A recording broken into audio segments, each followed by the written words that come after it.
కారం కారం కారం కారం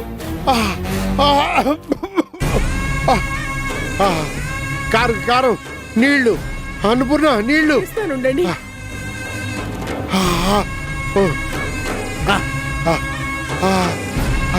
కారం అన్నపూర్ణ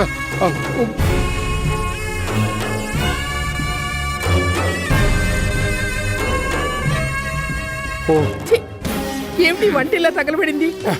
అడిగేది నిన్నే, మాట్లాడవి. ఏటి మాట్లాడేది? నా చేతి వంట ఇట్టాగే ఉంటది. మీకు నచ్చితే తినండి, నచ్చకపోతే మానేయండి. ఏమైంది? కొంపలు ఎగిరిపోయేటట్టు ఎందుకలా అరుస్తున్నారు?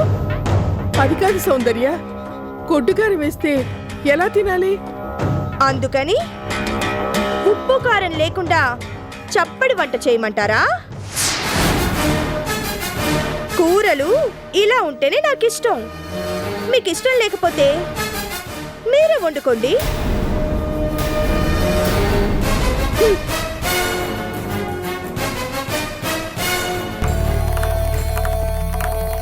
ఏమండి, ఒక్క 10 నిమిషాలు ఆగండి, నేనే వంట చేసి పెడతాను. అక్కర్లేదు అన్నపూర్ణ, కడుపు నిండిపోయింది.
నువ్వా? ఎందుకొచ్చావు? క్షమించమని అడగటానికి వచ్చాను.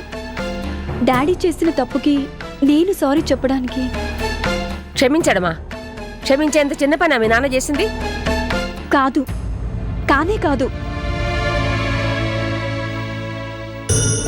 కానీ డాడీ ఆ పని ఎవరి కోసం చేశాడు? నా కోసం చేశాడు. బావ మనసులో నేను లేను, స్వప్నే ఉందని తెలియక చేశాడు. చేయకూడని తప్పే చేశాడు. సింధు, అవునత్తయ్యా, డాడీకి నేనంటే విపరీతమైన ప్రేమని మీకు తెలుసు. ఆ ప్రేమతోనే నాకు దక్కాల్సిన బావని ఎవరో అమ్మాయి ఎగరేసుకుపోతుందనే బాధతో అక్కస్సుతో ఈ పని చేశాడు.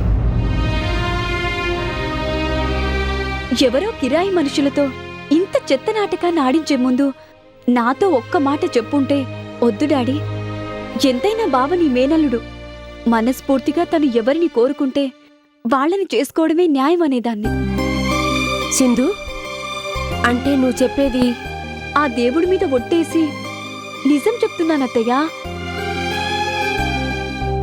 చిన్నప్పటినుంచి బావ నావాడే అనుకున్నాను. బావ మనసులో నాకు తప్ప ఇంకెవరికి చోటు ఉండకూడదు అనుకున్నాను. బావ ఎడమ పక్క సీట్ ఎప్పటికీ నాదే అనుకున్నాను. బావకి కాబోయే భార్యని నేనే అని ఎంతగానో ఆశపడ్డాను.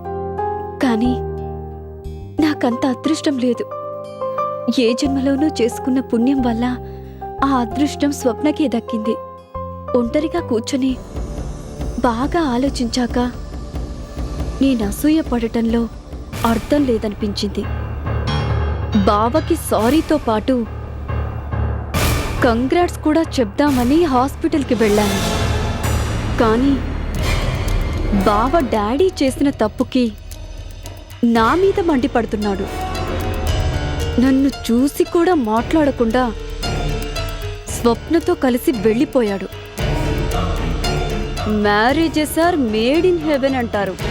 స్వప్న నిజంగా లక్కీ. సింధు, ఇంత త్వరగా నీలో మార్పు వస్తుందని ఊహించుండవు కదూ. బావని పెళ్లి చేసుకోపోతే ఏ? నువ్వు నాకు మేనత్తవి కాదా, నేను నీకు మేనకోడల్ని కాదా? ఈ ఇంటికి నేను రాకూడదా? చిచి, అదేం కాదు, ఏదో కోపంలో అన్నాను. అత్తయ్య, నా మనస్ఫూర్తిగా చెప్తున్నాను. నాకంటే బావకి స్వప్నే సరైన జోడి. ఇప్పుడు నాకు చాలా సంతోషంగా ఉంది. ఇప్పుడేనా? బావ పెళ్లిలో ఖరీదైన పట్టుచీర కట్టుకొని డాక్టర్ గారి తల్లి హోదాలో నువ్వు జామ్ జామ్ అని తిరుగుతూ ఉంటే నీ వెనకాలే నేను అత్తయ్య ఇది బావుందా, అత్తయ్య అది బావుందా అని అడుగుతూ ఉంటే పెళ్లి పీటల మీద బావని స్వప్నని చూసిన వాళ్ళందరూ జంట చూడముచ్చటగా ఉంది అని మెచ్చుకుంటుంటే అప్పుడు చెప్పు, సంతోషంతో పొంగిపోతున్నాను సింధు అని. నిజంగానే ఆ రోజు ఎప్పుడెప్పుడా అనిపిస్తోంది. పిల్లా రెడీ, పిల్లాడు రెడీ, ఇంకెందుకు డిలే? తొందరలోనే మాంగళ్యం తంతునామేనా అనిపించేయి. అబ్బా, ఎంత తీయగా చెప్పావే. ఉండు, నీ నోట్లో చక్కెర పోస్తాను. అమ్మో, అంత పని చేయకు, అసలే మనం డైటింగ్ లో ఉన్నాం. అవును, స్వప్నిది ఎక్కడా కనిపించదే? రూమ్లో ఉంది, పిలవనా? నేనే వెళ్ళి బావని చేసుకోబోతున్నందుకు కంగ్రాట్స్ చెప్పొస్తాను. Swapna, Swapna, congrats, you are really lucky girl. నువ్వింత అందంగా ఉన్నావు కాబట్టి మా బావ మనసు పారేసుకున్నాడు. సింధు, యా, ఈ సింధు ఇప్పుడు పూర్తిగా మారిపోయింది. నీ ఇద్దరి పెళ్లిని తనే దగ్గరుండి జరిపిస్తుంది. కానీ ఓ కండిషన్, బావతో చెప్పి ఓ ఖరీదైన పట్టుచీర కొనిపెట్టాలి. స్వప్న, ఈ చీరలెవరివి? నావే. ఇవి నీవా? రా అత్తయ్యా, అత్తయ్యా. ఏంటివి? డాక్టర్ కళ్యాణ్ గారి వుడ్ బి వైఫ్ కట్టుకుని చీరలివేనా? ఎవరైనా చూస్తే నవ్విపోతారు. అంటే స్వప్నకి కట్టుబట్టలతో వచ్చింది కాబట్టి ఈ చీరలిచ్చావు, అంతేనా? అది కాదే. ఏది కాదు? అత్తయ్య, నిన్నటిదాకా అంటే స్వప్న బావకి పేషెంట్ మాత్రమే, కానీ ఇప్పుడు కాబోయే భార్య. ఇలాంటి చీరలా కట్టుకునేది వీల్లేదు. ఇవాళే అర్జెంటుగా స్వప్నకి డజన్ ఖరీదైన చీరలు కొనిపెట్టు. సింధు, నాకెందుకు? స్వప్న, నీకేం తెలీదు, నువ్వూరుకో. అత్తయ్య, ఇవాళ్లే మీరిద్దరూ బట్టల షాప్కి వెళ్తున్నారు, ఓకేనా కాదా చెప్పు? సరేలేవే. సరేలే అని అశ్రద్ధ చేస్తే ఒప్పుకోను. రేపొద్దున కల్లా స్వప్న నాకు కొత్త చీరలో కనిపించాలి, పెళ్లి కూతురులా మెరిసిపోతూ. ఓకేనా? Okay.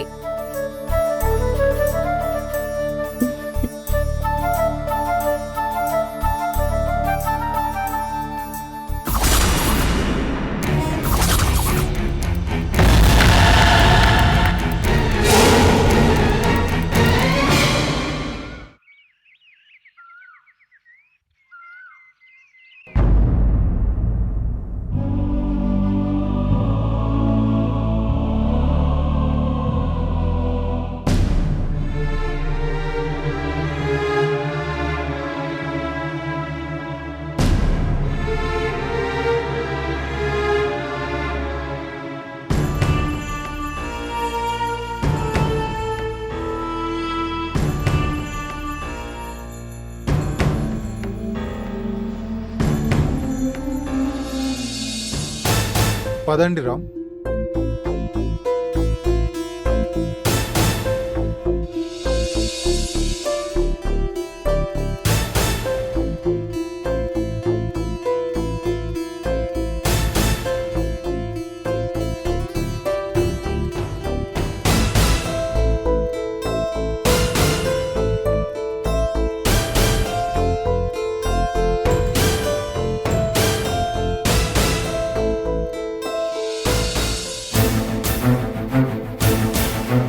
Relax, relax.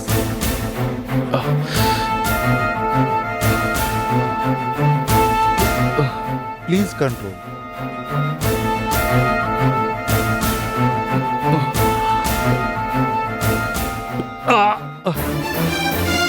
Doctor, no doctor. Relax.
Annapurna,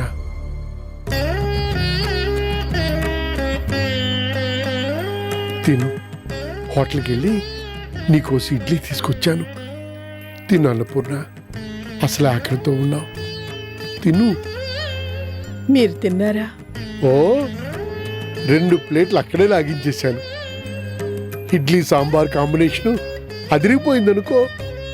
ఏది నా ముఖంలోకి సూటిగా చూసి చెప్పండి.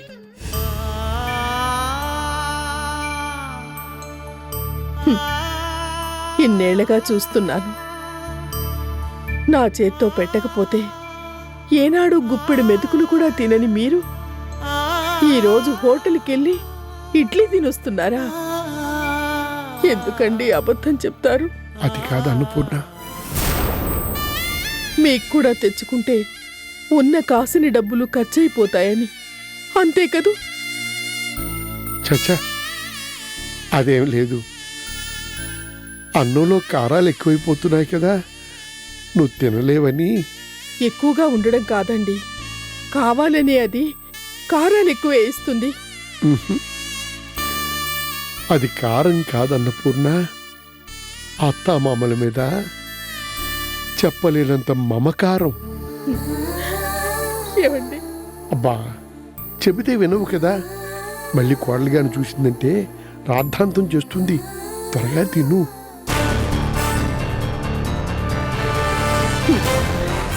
ఇంత బ్రతుకు బ్రతికి చివరికి మన ఇంట్లో మనమే దొంగచాటుగా తినాల్సిన కర్మ పట్టింది. ఏం చేస్తాం చెప్పు. గ్రహాలు అనుకూలించకపోతే జాతకాలు తారుమారవుతాయి. సిద్ధాంతి గారికి చూపిస్తే నాకు శని ఏలినాటి శని ఉందని చెప్పారు. పరమేశ్వరుడంతటి వారు శనిగ్రహాన్ని తట్టుకోలేక చెట్టు త్వరలో దాక్కుంటే, ఆఫ్టర్ ఆల్ మానవ మాతృలం మనమెంత. శని ఎక్కడో లేదండి, సౌందర్య రూపంలో మన నట్టింట్లో ఉంది. సర్లే అన్నపూర్ణ, ఇడ్లీలు చల్లారిపోతాయి. తిను. మీరు కూడా తింటేనే.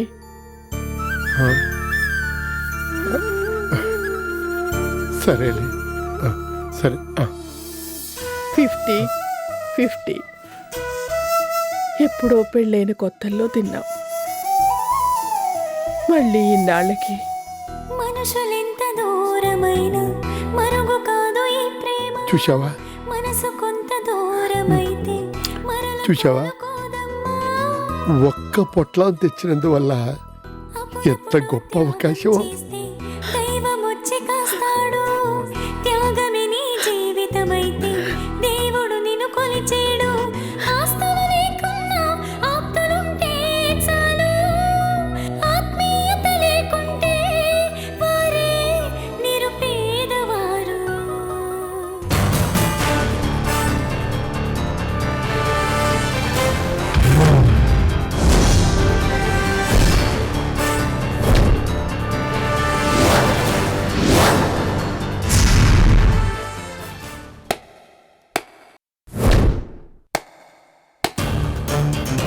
Super, wonderful, a very romantic scene.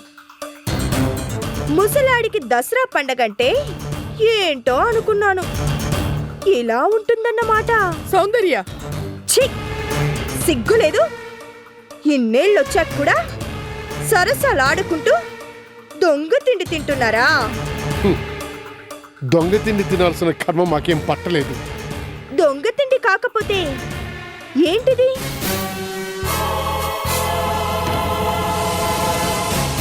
ఇంట్లో అన్నం వండించినా కూడా బయట నుంచి ఇడ్లీలు తెచ్చుకొని చాటుగా మెక్కుతున్నారు అంటే ఏంటి అర్థం? ఏ మాట్లాడరే? నీకు జవాబు చెప్పాల్సిన అవసరం మాకు లేదు. ఉంది. జవాబు చెప్పడమే కాదు, జమా ఖర్చులు కూడా చెప్పాల్సిన అవసరం ఉంది. ఇలా దొంగ తిండి తెచ్చుకోవడానికి మీ దగ్గర డబ్బెక్కడిది? సౌందర్య, ఈ హరిప్రసాద్ బిజినెస్ లో దివాలా తీశాడు గాని నీ దయ వల్ల కట్టుకున్న దానికి ఇడ్లీలు కూడా తెచ్చిపెట్టలేనంత దరిద్రుడు మాత్రం కాదు. ఓహో, అంటే పైకి దివాలాని ప్రకటించిన బోలెడు బ్లాక్ మనీ ఎక్కడో సీక్రెట్ గా దాచిపెట్టి ఉంచారన్నమాట. సౌందర్య, నువ్వు హద్దులు మీరి మాట్లాడుతున్నావు. కాదు మిస్టర్ హరిప్రసాద్ గారు, హక్కుల గురించి మాట్లాడుతున్నాను. ఆ రోజు అప్పులు తీర్చడానికి ఈ ఇల్లు కూడా అమ్మేస్తానన్నారు. మీ గుప్త నిధిని భద్రంగా దాచిపెట్టుకోవడానికే కదూ?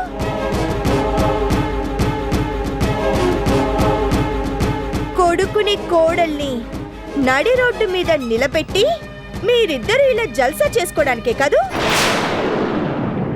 చూడు, చిన్నంతరం పెద్దంతరం లేకుండా మాట్లాడితే సహించేది లేదు. సహించక ఏం చేస్తారు? జంటగా ఇంట్లో నుంచి బయటకు వెళ్ళిపోతారా? మీరు దాచిపెట్టుకున్న ఖజానాతో ఏ దుబాయ్కో చెక్కేసి పండగ చేసుకుంటారా? నాకేం అభ్యంతరం లేదు, హ్యాపీగా వెళ్ళిపోండి. కానీ ఇక్కడే ఉండాలనుకుంటే మాత్రం నేను చెప్పినట్టే వినాలి, నేను పెట్టిన తిండే తినాలి. ఉంటారా, బయటకు వెళ్ళిపోతారా? చాయిస్ మీదే.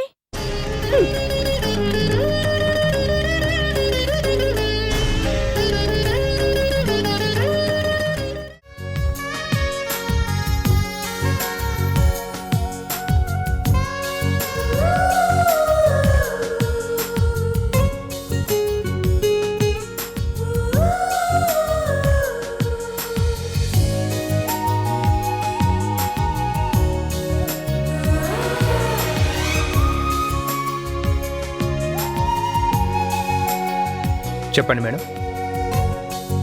మంచి లేటెస్ట్ శారీస్ చూపించండి. అలాగే మేడం. ఇది లేటెస్ట్గా వచ్చిన మోడల్ మేడం.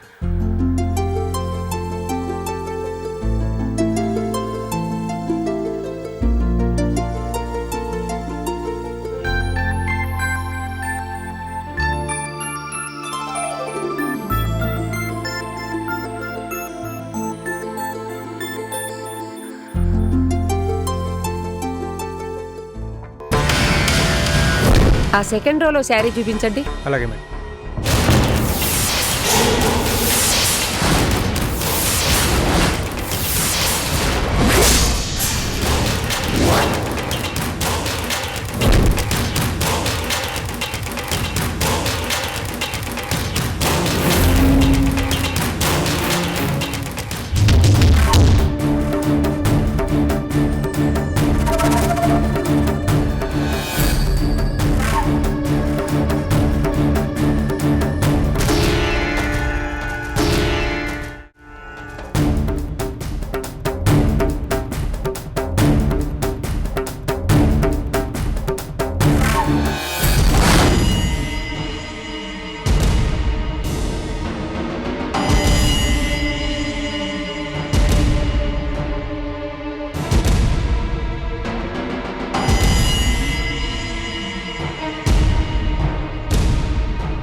ఆ శారీ చూపించరా ఆ శారీలో ఆ, అయితే అక్కడికి వెళ్ళాలి. పదండి.